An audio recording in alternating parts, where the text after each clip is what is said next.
Good morning friends. SGB defence services academy के digital online education platform पर मैं professor Ganesh Khadse आप सभी का हार्दिक स्वागत करता हूं। दोस्तों, मध्य भारत की एनडीए, जेईई और नीट इन एग्जामिनेशन की कोचिंग करा के देने वाली एसजीबी डिफेंस सर्विसेज एकेडमी ये भारत की सबसे बेहतरीन कोचिंग इंस्टीट्यूट में से एक है, जहां पर आपको कॉलेज में ही हॉस्टल और मेस इन सारी सुविधाओं के साथ में सारी कॉम्पिटिटिव एग्जामिनेशन की पढ़ाई आपसे करवा के ली जाती है। तो दोस्तों, इस इंस्टीट्यूट की एडमिशन प्रोसेस जो है वो शुरू है।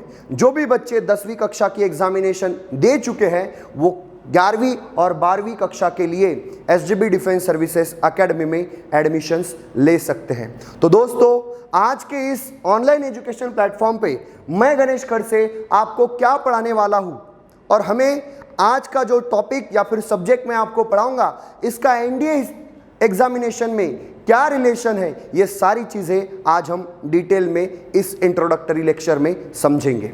तो दोस्तों, मैं गणेश खड़से आपको एनडीए हिस्ट्री ये टॉपिक पढ़ाऊंगा। ये इस सब्जेक्ट में कई सारे आपको टॉपिक्स देखने को मिलेंगे, जैसे कि Indus valley civilisation, Vedic period, Maurya period, Gupta period, सल्तनत period, Mughal period, British India और मॉडर्न वर्ल्ड हिस्ट्री। ऐसे कई सारे टॉपिक्स पढ़ने हैं।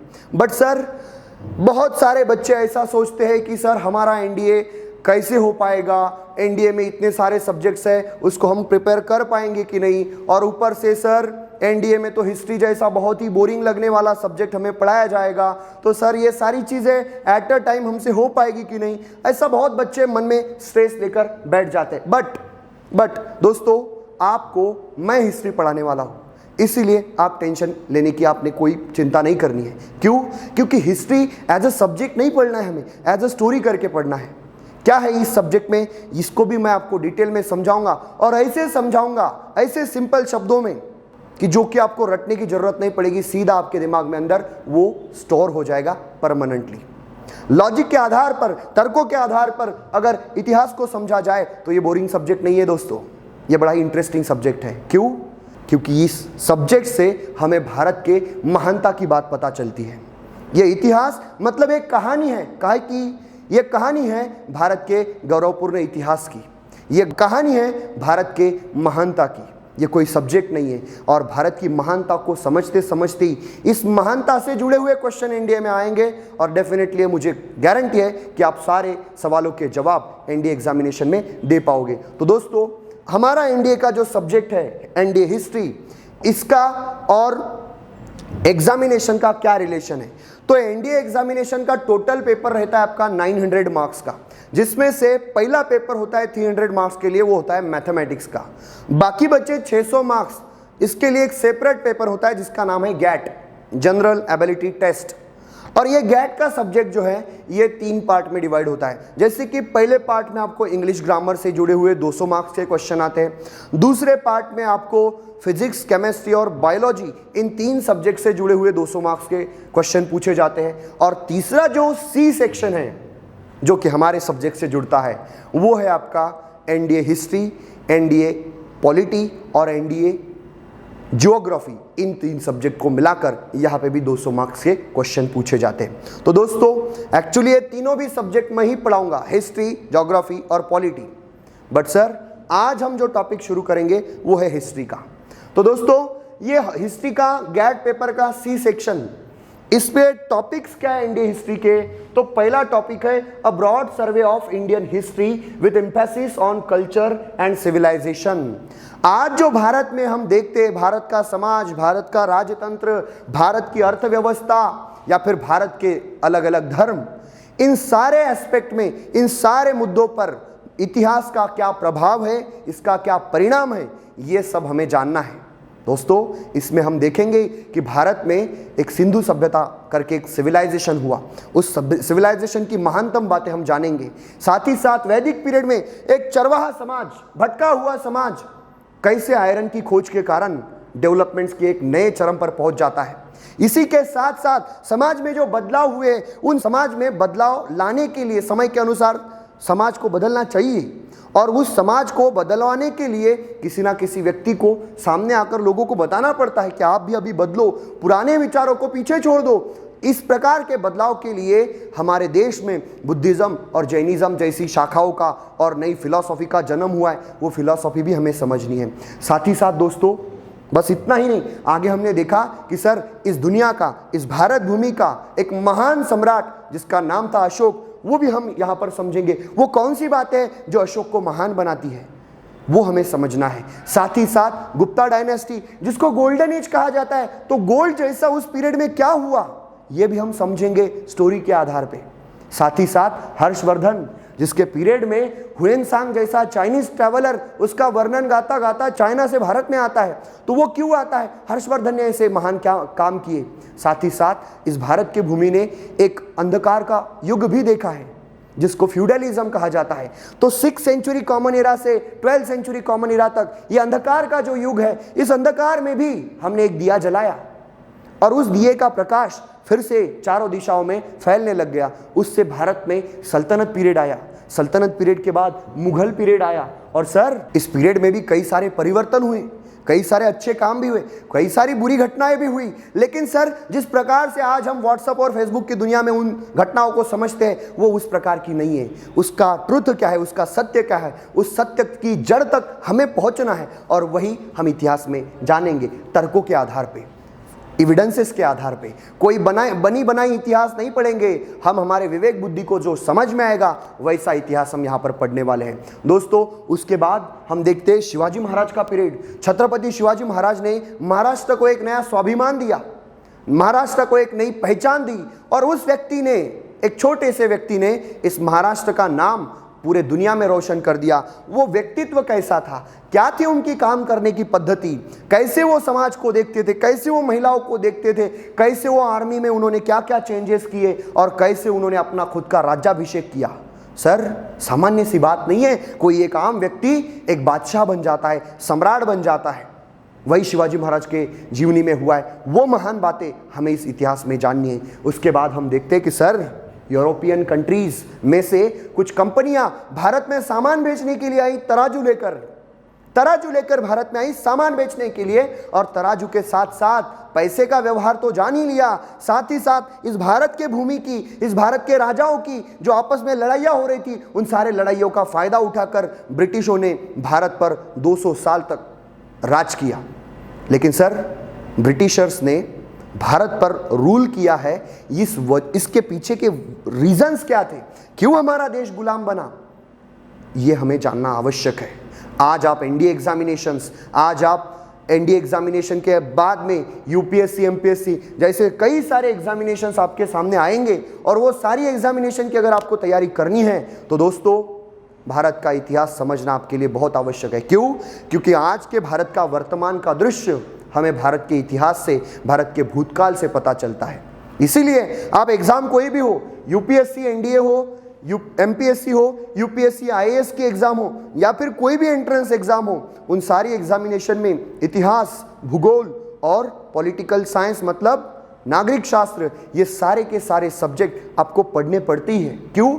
क्योंकि ये जो 3 सब्जेक्ट है, इन तीनों सब्जेक्ट का समाज पर बड़ा गहरा प्रभाव पड़ता है और उस गहरे प्रभाव के कारण ही ये सब्जेक्ट इंपॉर्टेंट बन जाते हैं। क्यों? क्योंकि आप जब एक ऑफिसर बनोगे तो आपको काम किसके लिए करना है? समाज के लिए ही तो अल्टीमेटली आपको काम करना है। और उस समाज के लिए जब आप काम करोगे तो उस समाज का भूगोल कैसा है, उस समाज का इतिहास कैसा है और उस समाज का राजनीतिक अवस्था में क्या लेन देन है, ये सारी चीज़ें आपको मालूम होनी चाहिए। तभी एक ऑफिसर के तौर पर रहते हुए उस समाज को एक डेवलपमेंट के स्तर पर ऊंचा आप उठा सकते हो। तो दोस्तों इसीलिए ये सब्जेक्ट इंपॉर्टेंट है। डरना नहीं है, इतिहास कोई बोरिंग सब्जेक्ट नहीं है जिसका आपको डर लगता है। इसको कहानी के तौर पे हमें समझना है। ये भारत, ये महान लोगों की भूमि है, ये पूजनीय लोगों की भूमि है, बट इसके इतिहास को तोड़ मरोड़ करके बताया गया है, इसीलिए हम भटके हैं। लेकिन आज आपको बता देता हूं, भारत के इतिहास के बारे में भटकने की कोई जरूरत नहीं। क्यों? क्योंकि आज से आपका जो प्रवास है ये सही इतिहास जानने के लिए शुरू हो जाएगा। तो दोस्तों इतिहास के साथ साथ मैं आपको एनडीए, ज्योग्राफी और एनडीए पॉलिटिकल साइंस, ऐसे 2 सब्जेक्ट और पढ़ाऊंगा। लेकिन आज हम जो शुरुआत करेंगे वो एनडीए हिस्ट्री की। इस एनडीए हिस्ट्री में पहला टॉपिक जो कि मैंने आपको बताया, दूसरा टॉपिक है freedom movement of India. Bharat पर ब्रिटिशों ने रूल तो किया, लेकिन इस रूल करने के बाद में भारत में एक पुनर्जागरण आया। जो सोया हुआ भारत का समाज था, इस सोने की वजह से ही, हमारी नींद में जाने की अवस्था की वजह से ही ब्रिटिशर्स हमारे ऊपर रूल कर रहे थे, जुल्म कर रहे थे। और जब हम जागे तो हमने हमारे मातृभूमि को स्वतंत्र करने की कसम खाई। सर, सिर्फ गांधी जी का ही योगदान है स्वतंत्रता में, ऐसा नहीं है। गांधी जी का तो विशेष योगदान है ही, साथ ही साथ भगत सिंह, सुखदेव, लोकमान्य तिलक, राजगुरु, चंद्रशेखर आजाद, सुभाष चंद्र बोस, पंडित जवाहरलाल नेहरू, इन सारे व्यक्तिमत्वों के बारे में हमें समझना है। ये भी महान लोग हैं। साथ ही साथ ये फ्रीडम मूवमेंट की शुरुआत कहां से होती है? तो वो चिंगारी जो चलती है फ्रीडम मूवमेंट की, वो जली है 1857 के रिवॉल्ट में। वो रिवॉल्ट, क्या उद्देश्य था उस रिवॉल्ट को करने का, तो वो रीजंस भी हमें समझने। बड़ा ही इंटरेस्टिंग टॉपिक है। और किस प्रकार से हमने उस रिवॉल्ट से जो चिंगारी जली और वो आग कैसे एक विराट रूप लेकर इस भारत को स्वतंत्रता दिलाकर ही शांत हो जाती है, ये सारा सफर हमें यहाँ पर समझना है। हमारे एंशिएंट, मिडिवल और मिडिवल हिस्ट्री पे जनरली 3 क्वेश्चन पूछे जाते हैं। हर एक सवाल को 4 मार्क्स का वेटेज होता है। टोटल 12 मार्क्स के सवाल यहाँ पर पूछे जाएंगे। सबसे ज्यादा इंपॉर्टेंट है ये, क्योंकि यहाँ पर आपको 7 सब क्वेश्चन पूछे जाएंगे फ्रीडम स्ट्रगल के, मॉडर्न इंडियन हिस्ट्री। इसमें से 28 मार्क्स के क्वेश्चंस, 7 क्वेश्चन 28 मार्क्स के लिए आपको यहाँ पर पूछे जाएंगे। अब सर, आगे का जो टॉपिक है modern world history. Modern world history में सर मशीनरीज का, अलग अलग मशीनरीज की खोज लगी। प्रिंटिंग मशीन, न्यूटन्स ने क्या क्या सिद्धांत दिए, केपलर ने क्या क्या सिद्धांत दिए, कोपरनिकस, गैलीलियो, उनका क्या योगदान है वो भी हम जानेंगे। साथ ही साथ धर्म सुधारना में मार्टिन ल्यूथर, उनका क्या योगदान है वो भी हम समझेंगे। साथ ही साथ मैकियावेली, जिसने राजनीतिक सिद्धांत दिए, उसको हम समझेंगे। साथ ही साथ शेक्सपियर, जिसने हैमलेट जैसी एक दिव्य रचना की निर्मित की है, वो हम समझेंगे उसमें क्या दिया है। ठीक है, तो इस प्रकार से मॉडर्न वर्ल्ड हिस्ट्री के भी बहुत सारे इंपॉर्टेंट टॉपिक्स हैं। साथ ही साथ सर, स्वतंत्रता पाने के लिए भारत ही झगड़ा है ऐसा नहीं है। ऐसे दुनिया में कई देश थे जिनके खुद के लोगों ने खुद ही के देश के लोगों को गुलाम बनाकर रखा था, जैसे कि फ्रेंच रिवॉल्यूशन। तो उस फ्रेंच रिवॉल्यूशन की क्रांति क्या कहती है, क्या संदेश देती है वो दुनिया को, वो भी हम समझेंगे। सब मैसेजेस है, संदेश है। कुछ कहानियों के दौर पे, कहानियों के आधार से हमें संदेश को ग्रहण करना है, समझ लेना है और उसी को हमें लाइफ में यूज करना है। अब दोस्तों, साथ ही साथ elementary study of Indian constitution, हमारा भारत का जो राजतंत्र है, ये एक किताब के आधार पर चलता है। दोस्तों, बड़ी अद्भुत किताब है ये। ना भगवत गीता है, ना कुरान है, और ना ही बाइबल है, और ना ही आदि ग्रंथ है। इन सारे धार्मिक ग्रंथों को संरक्षण देने वाली एक महान किताब जिसका नाम है संविधान। इस संविधान के आधार पर हमारा जो 150 करोड़ जनता का जो देश है आज अच्छे से चल रहा है। ये इसी एक किताब का, बुक का चमत्कार है। ये किताब कैसे बनी, क्या उसके पीछे की फिलॉसफी थी, ये सब हम यहाँ पर समझेंगे। क्या दिया है हमारे कॉन्स्टिट्यूशन में। और एक सामान्य नागरिक होते हुए आप सभी को, ना सिर्फ आपको, इस भारत के हर एक व्यक्ति को हमारे कॉन्स्टिट्यूशन का बेसिक अभ्यास करना ही चाहिए। मैं इस मत पर ठाम हूँ। तो दोस्तों, ये सारा हमारा सिलेबस है। बट दोस्तों, आपको बता दूँ, टेंशन लेने की ज़रूरत नहीं। सिंपल फार्मूला याद रखना, पढ़ना है क्योंकि महान बनना है। पढ़े लिखे लोग जो कि तर्क के आधार पर जीवित रहते हैं, वही जो लोग तर्क के आधार पर जीवित है, वही हमें हमारे दुनिया में एक गहरी पहचान पीछे छोड़कर जाते हैं, और उन्हीं की गिनती महान लोगों में होती है। तो पढ़ने के पीछे का पर्पस पैसा नहीं है, महान बनना है बस। और जब महान बनोगे तो पैसा मामूली चीज़ है, पैसा आपके पीछे पीछे आएगा, इसीलिए पढ़ना है।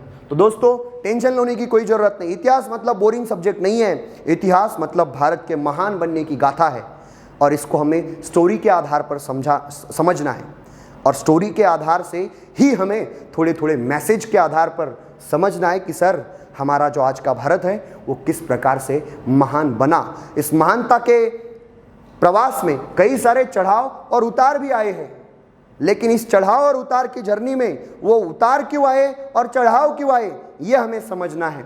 और अगर इसको हमने समझ लिया तो सर आगे की जो भारत की जर्नी रहेगी, आगे का जो भारत का प्रवास रहेगा, वो उतार का नहीं सीधा चढ़ाव का ही रहेगा। तो दोस्तों आइए इस जर्नी में मैं आपका फिर से स्वागत करता हूँ। और ये आज का जो एलिमेंट्री इंट्रोडक्शन लेक्चर था, इसको मैं यहाँ पर पूर्ण विराम देता हूँ। मिलते हैं कल के लेक्चर में, तब तक के लिए थैंक यू।